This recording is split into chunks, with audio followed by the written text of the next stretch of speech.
Okay, here we have a Fantini Shower Mixer with a two-way diverter. That's the internal, so it's 4400M585A. And so what we've got here is the internal parts of it. So you've got the initial spacer, so that's a cartridge spacer here for the diverter.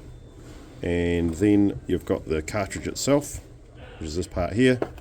Then you've got the extending piece of it, which has got a spline on the inside of it, and obviously a spline for the handle on the other side of it.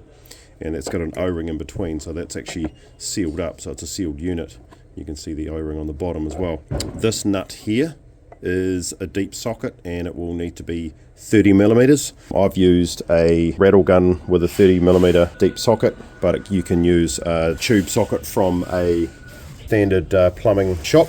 So what we need to do here is put that back in. You can see there's down there's a bigger hole than the other, so you've got three holes, and you can't really get it wrong. So you've got the one big hole here, so that goes down that way.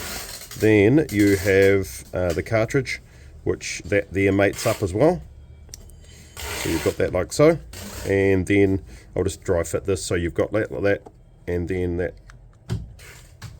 So that fits up together like that. So when that turns around, when this part here turns around, it turns the whole cartridge around. It's a little bit hard to do by hand, so I'm not going to attempt it. So if it's leaking anywhere, it'll either be out of this part here, which is the shaft seal, or out of this base part here, which is the bottom of this extension piece, and this brass part here. Everything else down there is fully molded from the factory, so it shouldn't leak.